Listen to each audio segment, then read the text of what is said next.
Estamos aqui com o professor Valdemir Pires para conversar sobre amenidades. Que você está vendo um tipo de literatura, né? Ou seja, a literatura com um fundamento mais filosófico, humanístico e coisa e tal, não como um jogo, um universo lúdico, porque há pessoas que veem a literatura para brincar mesmo, para se divertir, não necessariamente para refletir as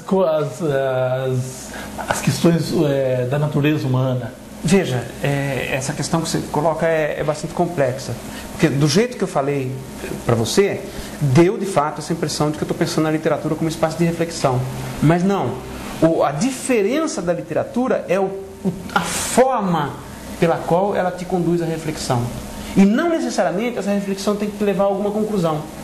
Então é um jogo, né? Se a gente desconsiderar isso que você acabou de falar da literatura, não estamos mais no campo da literatura, estamos ou no campo da filosofia ou no campo da ciência, né? Então há um necessário diálogo entre a ciência, a filosofia e a literatura. A grande diferença entre elas está na forma e no objetivo.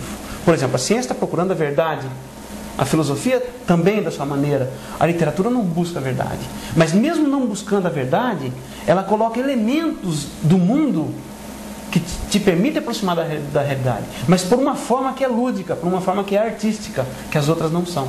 É a arte, né? É a arte. É a linguagem da arte. É a linguagem da arte. E a juventude, ou seja, os seus alunos, eles vêm percebendo esse lado seu, eles dialogam com você sobre isso.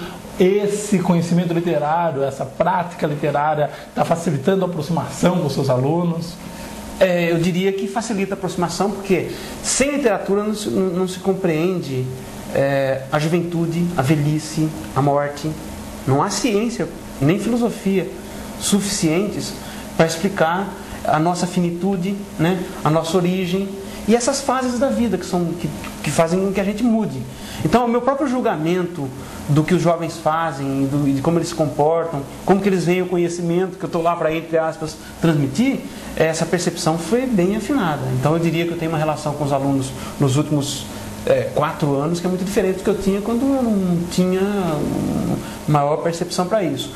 Agora, a literatura como conteúdo, né, como eu estou diante dos meus alunos para discutir ciência, finança pública, administração financeira, orçamentária pública, são as minhas áreas, até já me ocorreu, né, numa disciplina de finanças públicas, mostrar o seguinte: quando você mexe com o orçamento, quando você mexe com a política cambial, no fim das contas você está mexendo com gente.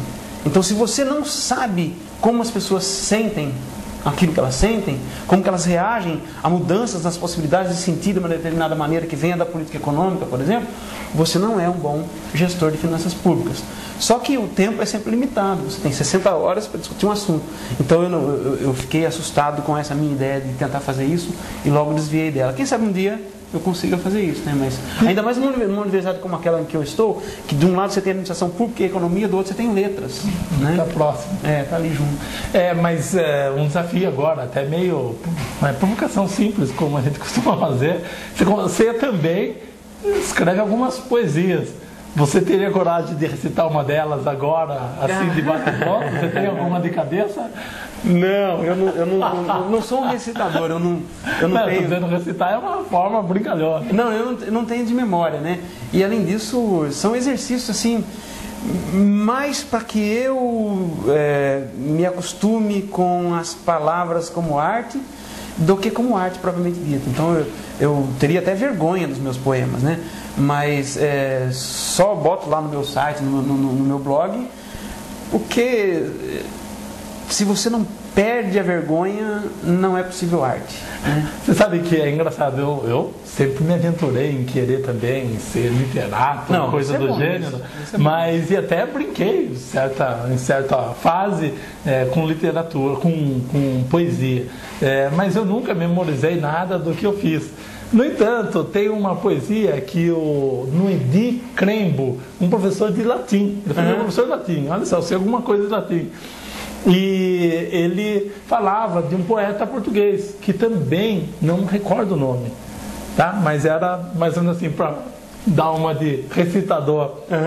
Era a mulher de Antão Ramalho, um gênio tinha tão mal que depois de tanto ralho corria o marido a pau. Isso daí é em homenagem ao Luiz Crembo, que é o falecido, inclusive nessa biblioteca deve ter algum livro que ele me deu, porque a gente trocava muitas informações e eu aprendia com aquele homem.